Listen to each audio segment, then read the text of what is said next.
الحمد لله رب العالمين والصلاة والسلام على سيدنا ومولانا محمد وعلى آله وصحبه وعلى من تبعهم بإحسان إلى يوم الدين أما بعد فقد قال الله تبارك وتعالى في كلامه المجيد والفرقان الحميد أعوذ بالله من الشيطان الرجيم بسم الله الرحمن الرحيم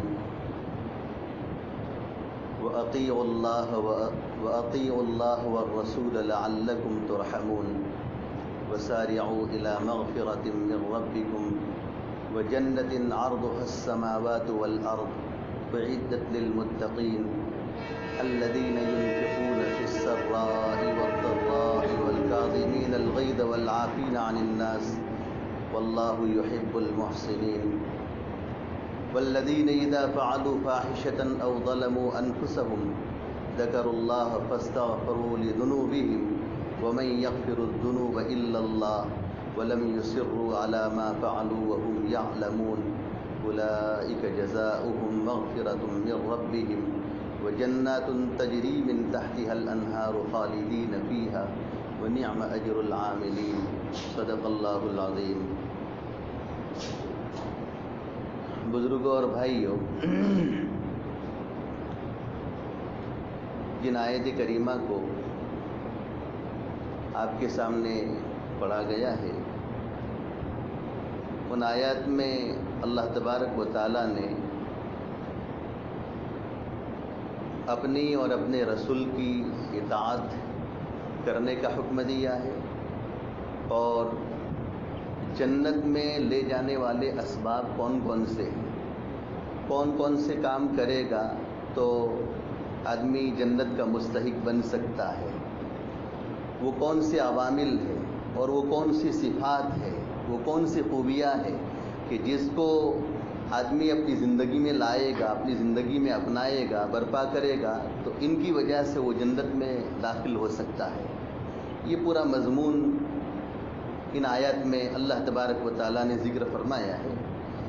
دیکھیے، سب سے پہلے اللہ تعالیٰ نے یہ فرمایا وَأَطِيعُوا اللَّهَ وَالرَّسُولَ لَعَلَّكُمْ تُرْحَمُونَ، اللہ کی اطاعت کرو اور رسول کی بھی اطاعت کرو تاکہ تم پر رحم ہو. اس آیت کریمہ میں اللہ تبارک و تعالیٰ نے اپنی اطاعت کے ساتھ ساتھ رسول کی اطاعت کا بھی حکم دیا ہے. یہ ایک اہم بات ہے کہ اگر کوئی شخص یہ گمان کرے کہ میں تو صرف اللہ کی اطاعت کر کے جنت میں پہنچ جاؤں گا تو کبھی جنت میں نہیں پہنچ سکتا ہے. کوئی شخص یہ کہے کہ میں تو صرف رسول کی اطاعت کر کے جنت میں پہنچ جاؤں گا، اللہ کی اطاعت نہیں کرے گا، جنت میں نہیں پہنچ سکتا ہے. جنت میں پہنچنے کے لیے اللہ تعالیٰ نے جو راستہ بتایا ہے، اپنی اطاعت کے ساتھ ساتھ رسول کی اطاعت بھی ہے. اپنی بھی اطاعت کرو یعنی قرآن کریم کو بھی مانو، رسول کی بھی اطاعت کرو یعنی رسول نے جو اپنی حدیثیں اور اپنے فرامین بیان فرمائے ان کو بھی مانو، قرآن کو بھی مانو، حدیث کو بھی مانو. یہ کہا گیا ہے. ایک طبقہ وہ ہے کہ جو صرف قرآن کو مانتا ہے اور حدیث کو نہیں مانتا ہے. کتابوں میں لکھا ہے کہ جو شخص صرف قرآن کو مانتا ہے اور حدیث کو نہیں مانتا ہے تو قرآن کیسے سمجھے گا وہ؟ اس لیے کہ حدیث قرآن مجید کی تشریح ہے. احادیث کے اندر جو باتیں بیان کی گئی ہے وہ ساری باتیں کیا ہے؟ قرآن مجید کی تشریح ہے، اس کی تفسیر ہے. لہذا قرآن مجید کو سمجھنے کے لیے حدیث کو سمجھنا ضروری ہے، حدیث کو ماننا ضروری ہے. اس لیے اس آیت کریمہ میں اللہ تبارک و تعالیٰ نے اپنی اطاعت کے ساتھ ساتھ اللہ کے رسول کی بھی اطاعت کا حکم دیا ہے. یہ بہت ضروری ہے. آگے یہ فرمایا کہ وَسَارِعُوا إِلَى مَغْفِرَةٍ مِّن رَّبِّكُمْ وَجَنَّةٍ عَرْضُهَا السَّمَاوَاتُ وَالْأَرْضُ أُعِدَّتْ لِلْمُتَّقِينَ، تمہارے پروردگار کی طرف سے مغفرت کے پروانے کی طرف سبقت کرو، ریس لگاؤ. تمہارے پروردگار کی طرف سے مغفرت کا جو پروانہ ہے، مغفرت کے جو عوامل اور اسباب ہے، اس کو حاصل کرنے کے لیے تم ریس لگاؤ، مسابقت کرو، سبقت کرو. اور اس کے بعد فرمایا گیا کہ وَجَنَّةٍ عَرْضُهَا، اور اس جنت کو حاصل کرنے کے لیے بھی سبقت کرو کہ جس کی چوڑائی آسمان اور زمین کے برابر ہے. آیت کریمہ کو سمجھنا ہے کہ اللہ تبارک و تعالیٰ نے مغفرت کو مقدم کیا ہے اور جنت کو بعد میں ذکر کیا ہے. کیا فرمایا؟ وَسَارِعُوا إِلَىٰ مَغْفِرَةٍ مِّن رَبِّكُمْ، اپنے پروردگار کی مغفرت کی طرف پہلے سبقت کرو. اور جنت کا ذکر بعد میں ہے. وَجَنَّةٍ عَرْضُهَا، جنت کا ذکر بعد میں ہے. حضرت مفتی شفیع صاحب رحمۃ اللہ علیہ نے لکھا ہے کہ جنت میں داخل ہونے کے لیے مغفرت شرط ہے. جنت میں داخل آدمی اسی وقت ہو سکے گا جب کہ اللہ کی طرف سے کیا ہو؟ مغفرت ہو. مغفرت نہیں ہوگی تو جنت میں کبھی بھی آدمی داخل نہیں ہو سکتا ہے. اس لیے مغفرت کی اہمیت کی طرف اشارہ کرنے کے لیے اللہ تبارک و تعالیٰ نے مغفرت کا ذکر پہلے فرمایا اور جنت کا ذکر بعد میں فرمایا. حالانکہ جنت تو بہت بڑی نعمت ہے، جنت کو ذکر پہلے کرنا چاہیے تھا. جنت اتنی بڑی نعمت ہے.